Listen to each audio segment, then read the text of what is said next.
Audio on demand from Vision Christian Media. We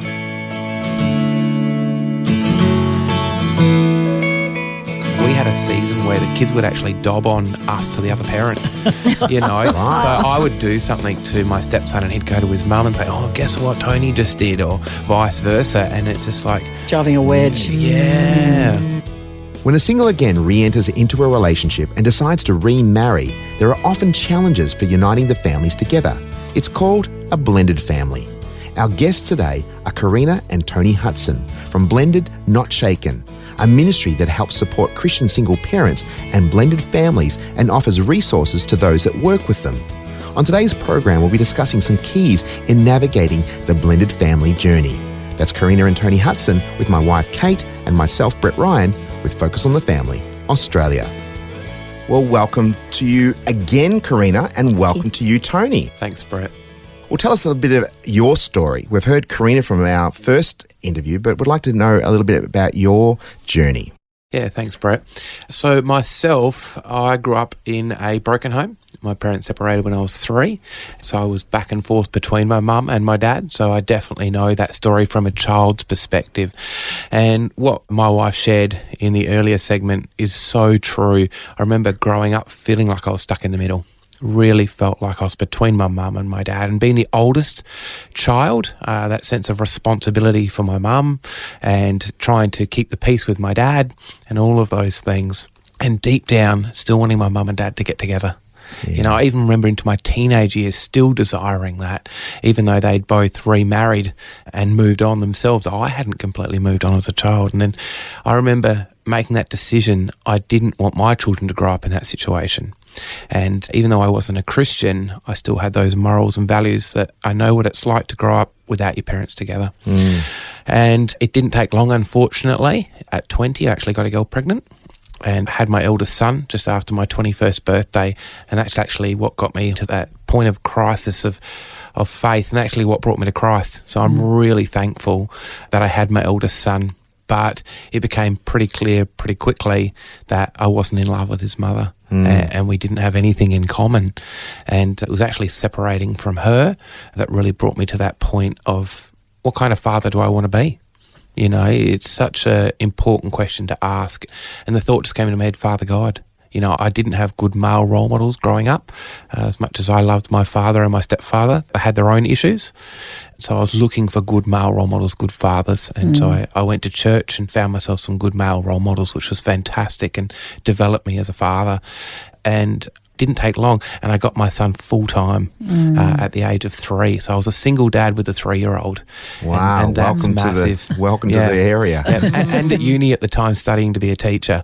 So it was a challenging season and financially tough as well. Yeah. 4 years later, and I met my beautiful wife, Karina, who had 2 children from her previous marriage. And I don't think at the start that we thought we were going to get married, but something really amazing that happens when you're a single parent is you just seem to naturally gravitate towards other single parents because there's that like-mindedness. Correct. And it was just absolutely beautiful the way we were able just to support each other and talk about the challenges of exes and your kids leaving. And it is genuinely heartbreaking every fortnight watching your child go to the other parent, knowing that, well, for my situation, she wasn't a Christian, and knowing that I had to let my son, because of a decision I made, to go to that home. I remember God saying to me very early on, I said, God, so who's going to look after him now when he goes to his mum's? Me. He's mine. I'm like, oh, thank you. And there was this real peace and a real release that actually he's God's, not mine. You have to look after what you can do and let God look after the rest. Yeah, correct. that's right. We are stewards of our kids. Yeah, that's right. They're on loan. Yeah, And so now we're at the stage where Karina and I have a son together. So we've got a yours, mine and ours, which is absolutely fantastic. And we love it. So 4 children from 18 to 11. So you were a single parent for 7.5 years? 7 years, yeah. 7 years, and you're a single parent, Karina, for 2.5. So you'd kind of got into this, I suppose, routine. How did you then handle it once you came together, learning to be a husband and wife, and then the whole bringing the children together? There's certainly a lot of conversations before the actual wedding day to navigate some of those important things, like where we're going to live, which church we're going to go to, where the children would go to school, but then other things like, parenting and roles within the home as well. With Tony and I both being Christians, we still wanted to do things God's way and to look at, how a home functions according to Scripture and what the Lord requires, a blessing of that home. And so we had lots of those types of conversations. We had probably the added benefit of having younger children. Yeah. I look over a number of years now and I think of how our kids become very stubborn and stay in their ways the older they get.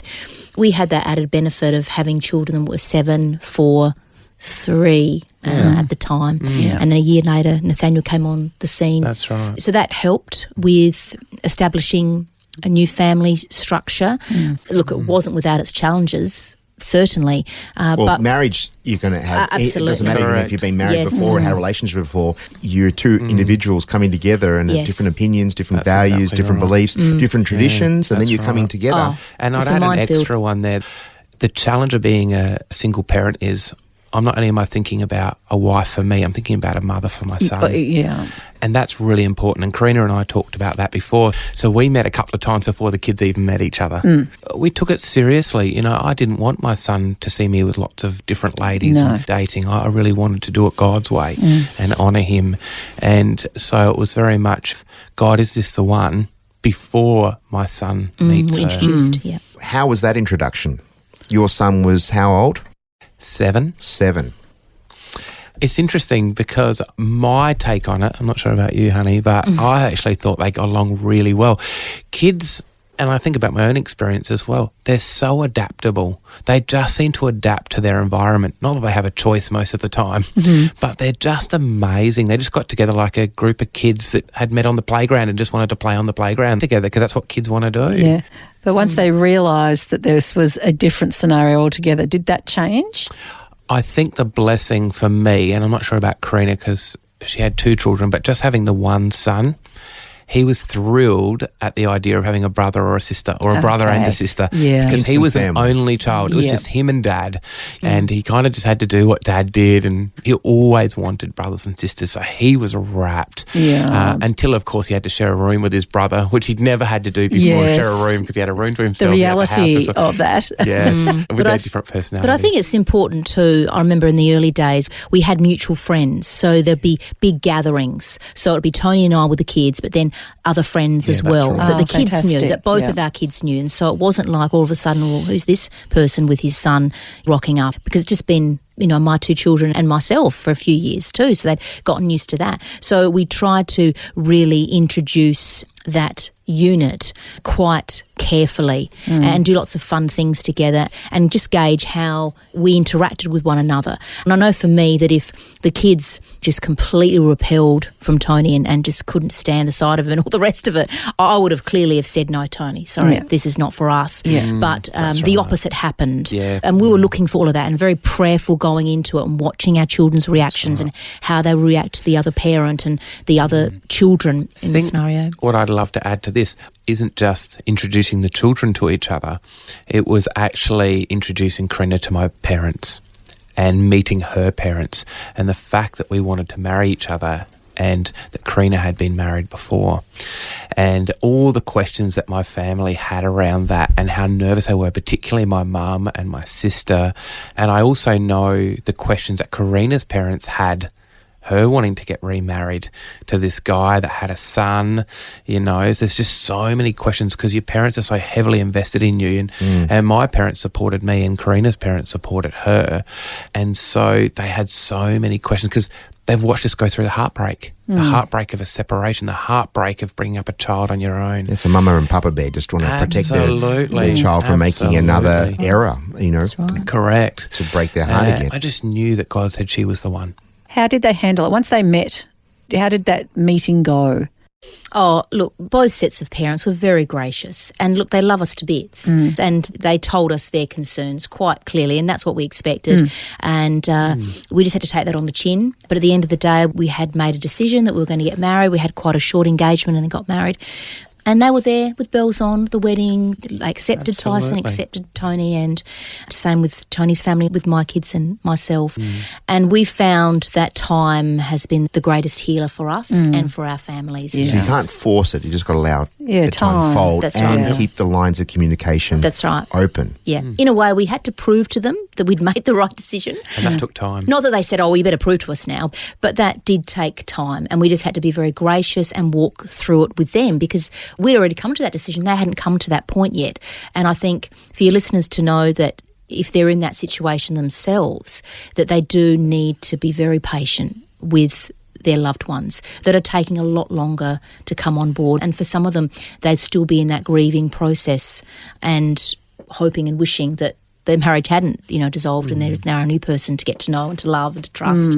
And we just have to show grace all round for it. Sometimes it's harder to deal with a second-hand offence than your own, because if you're in the middle of, say, an argument and then you share that with somebody else, the people who are in the argument solved that problem, but the person that's been told, they're still there. Yes. And it does take a lot longer because they haven't been at the resolution point and the restoration. So for them to then jump on board quickly, it's so much harder to do that. Said. They haven't got that love part in the middle of it where there's forgiveness and all of that. They've just kind of heard the second-hand bit, and it's so much harder to then move forward than those who are in that reconciling place. Yes. You mentioned before it was a little bit easier for your children that were a bit younger, but in your ministry with Blended Not Shaken, that's not always the case. You've got teens who are really setting their waves and having a new dad or a new mum. What would you be saying, and how would you advise those scenarios, and how you can do families a little bit more in a healthy way as moving forward? I still think that the timing aspect is really important. When you're at that courtship stage and you know that you want to carry this on to marriage, I think that is the crucial time to get your kids on board. Not that I, recommend long engagements for Christian people, but at the same time I think, well, you need to get your children at least on board with it. They may not love it, but they've come to terms with it, that they're at peace with it. I know of families who have gotten remarried and their children haven't attended the wedding because they're completely against it. Start. And it's not a great start. And already you're in a difficult situation with a remarriage and blending a new family. Why complicate it by not even having your loved ones who are going to be in that new family not on board yet? So I think you need to navigate that very carefully. The children haven't made that choice. You've made that choice to remarry. That's right. So it's important that they get on board with them. Can I just ask this, though? How far do you go in allowing the children to dictate who you marry? Because if they're very possessive because the children have been alone with their parent for a lot of years and all of a sudden the parent falls in love with someone, how far do you allow a child to dictate that scenario? That's a good one. I think it's knowing really the motives behind why that child, and it could be an adult child, are dead against it or, have a lot of problems with the new union. I think you have to ascertain what's a healthy uncertainty or they just don't want it to happen because they don't want it to happen. Correct. I think what I'd add to this is you just love your parents because they're your parents, and then all of a sudden this stranger comes in and you're basically saying to this child, you have to love this person because I love this person, and it's part of that journey. And so what Karina and I did is we wanted to create experiences that the children could do together, experiences that we could do together as a family. Yes. Exactly. So our honeymoon was actually taking the kids to the Gold Coast. And great honeymoon. Oh, yeah. 10 years later I took her to Tahiti. It's all right, I made up for it 10 years later. And when the kids were a bit older. But, trying to have those experiences with all the children together, because in the end you can't force love. It needs to happen, and it happens through experience. So we just wanted to create an environment where they could build those relationships, that out of that hopefully would come the love. We've got Karina and Tony Hudson from Blended Not Shaken Ministries. We'll be back right after this break.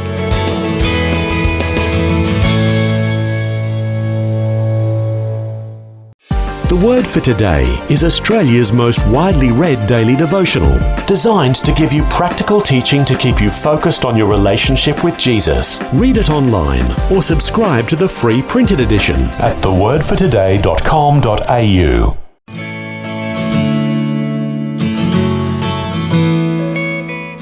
Well, welcome back. We mentioned before the break, we're talking about the complexities of having two families being joined together and trying to navigate just joining as husband and wife. And then you have to actually have these families together, and you talked about developing experiences and traditions and what have you. But how do we go with the area of discipline and boundaries and what you do for your child and what you do for your stepchildren? How have you navigated that? Probably one of the best questions, because I did it terribly at the start, so badly. I came in thinking, I now have 4 children. I love my 4 children. I'm going to treat them all exactly the same. But you can't, because being a step-parent is quite different to parenting your biological children. Even if you're starting from a very early age, you found that as well. Absolutely, because my stepson, as Karina said earlier, was told, you're now the man of the house. Look after your mum, look after your sister. And now this guy's come in to take that spot, and I don't think it mattered who it was. It didn't have to be me, it could have been anyone, but there was that instant kind of rebellion from him that I'm not going to listen to you. You can't tell me what to do. I'm the man of the house. And then there was me pushing back, going, actually, no, now I'm the man of the house. And so he and I had some interesting conversations, even from an early age. Because he was only space. 3, was he? 4 going on 5, at that stage. And that was going really on 58. hard. Yeah, correct. That's right. Yeah. As is the case with all of those children in these situations. They've had to grow up very quickly. Oh, they have, absolutely. And they've heard and experienced adult issues and problems and are broken in their own way with what they've experienced. And so you're navigating all of that as well. And probably the second big mistake I made is the guilt parenting of your own biological child, because I felt like it was my fault that my son was in the situation he's in. He didn't choose his parents. I made that decision. So without even realising it, was turning a blind eye to what my biological son was doing, but there's no way I was letting my stepson get away with that, right? Which was terrible. Would you agree with that? And I certainly would respond in kind, at different times. Absolutely. And it's like, Tony's being bad cop, I've got to be good cop. And it was almost like that seesaw effect, where you want to have that even plane, whereas what was happening was this, a seesaw. It's like, he's being so strict, well, I'm going to be so permissive. And because that always works well. And so, we would just look for the path of least resistance. Absolutely. And they play one parent off the other in a nuclear really family. Quickly. They learn that so fast. Absolutely. And so it's just magnified 100-fold when you're in a blended family. And so, I'm not listening to my stepmum or my stepdad, I'll just go to my other parent. And so the key in all of this, really, you need to be united from the beginning. It doesn't matter what it is, it really is to be united. And we've just had to call on the Lord's wisdom, be just really prayerful about this. And sometimes we'll fail many times a day, and then we might get it once right in the day and then have to start again the next day. But it really is, choosing to be persistent, choosing to be on board and united with these things, and saying, well, we know we're the parents, they're the children. Even teenagers, they're still the children. For sure. And we're adults in this, and how are we going to act? We're not going to react, we're going to respond to these scenarios, and in the best interests of the whole family. Because there's nothing more secure than having boundaries that are kept and the consequences are followed through. And the more that they kind of go the seesaw route, they don't know what's happening. That's right. And so getting on the same page, regardless of whether it's a blended family or a nuclear family, if you play one off against the other, it's a disaster. There is never a time that works. That's right. And I agree. And early on, we wouldn't support each other in front of the kids. It was terrible. Like, we knew it in theory. You're not supposed to argue in front of the kids, and you go to the bedroom and you have the chat later on that night, and say, I didn't like what you said then, or whatever. But I think that's something that I think we've got better at as time's gone on, because we had a season where the kids would actually dob on us to the other parent, So I would do something to my stepson and he'd go to his mum and say, guess what Tony just did, or vice versa. And it's just like driving a wedge. This is just a minor point to mention about. Did you insist on being called dad and mum by the step, or did you go by your first names? Great question. We asked the kids. I remember going to a place in South Australia, it's called Tea Tree Plaza, and we went to the food court, and I remember it distinctly, and we all sat them down after them choosing their favourite snacky meal, and we said, right, let's have this conversation. Tyson, do you want to call me mum, or do you want to call me Karina? And we said the same to the kids, to Tony, and they all came to the same conclusion that. And they were really good about it, weren't they? Were. We want to love you as our step parents, but to honour our biological parents, we're going to call you by Tony and Karina. Right. And so you didn't force it upon them. We certainly did not. Definitely not. Often when Kate and I are doing a parenting seminar, we talk about, don't be your child's friend, but in this situation, you really want to be more of the friend to the stepchild. I used to often use the words like the fun uncle or the fun auntie, but that doesn't mean they can be treating you with disrespect. So how did you navigate when it was done in disrespect and verbal barrages and just disobedient, just for the sake of being disobedient? How did you navigate that? Well, when we were both on the same page, it worked really well. Funnily enough. And we had, quite a swift resolution. And we get an apology from the child that was concerned or the children concerned. And, it'd be love, grace and move on. When we weren't on the same page, you could linger for days sometimes. And you would be, the silent treatment, or there'd be like a big fight or whatever. People would be all cross with one another. So really, at the end of the day, it always worked when we're on the same page.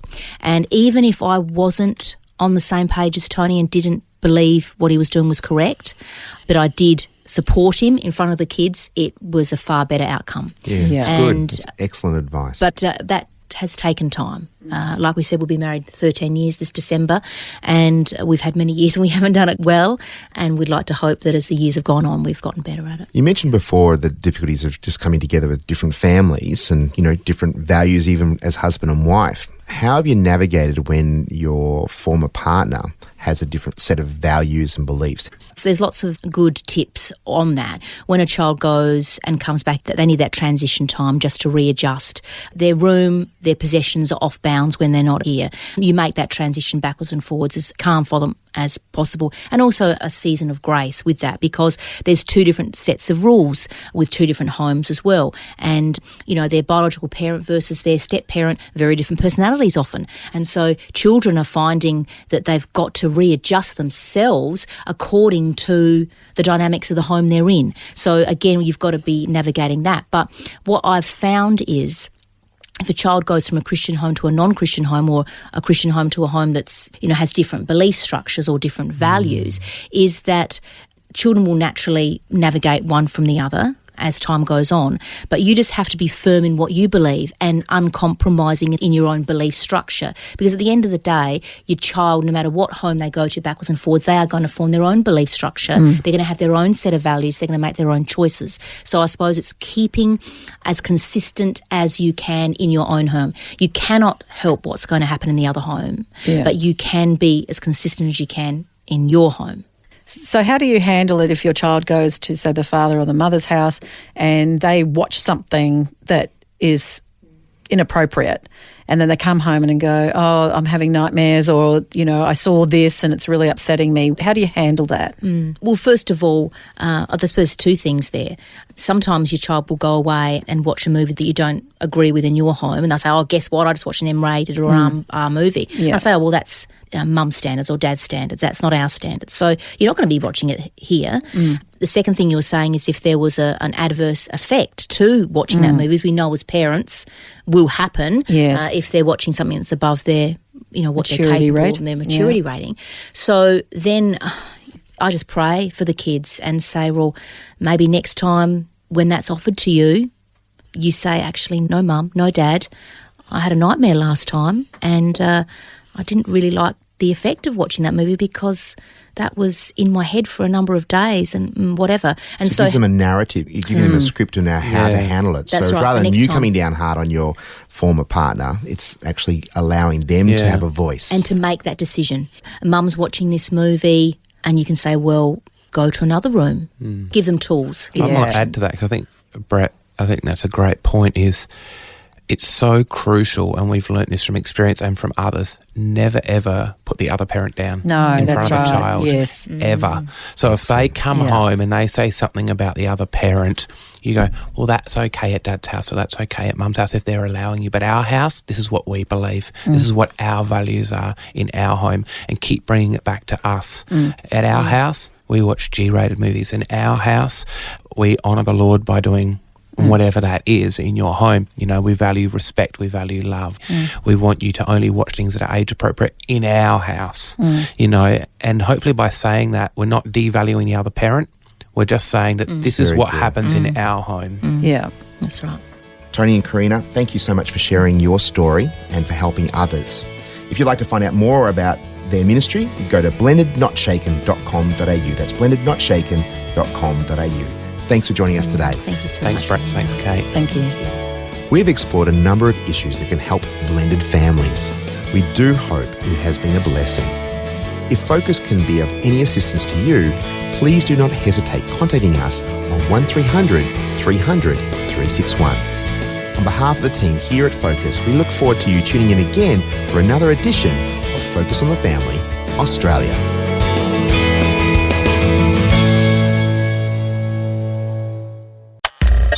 Thanks for taking time to listen to this audio on demand from Vision Christian Media. To find out more about us, go to vision.org.au.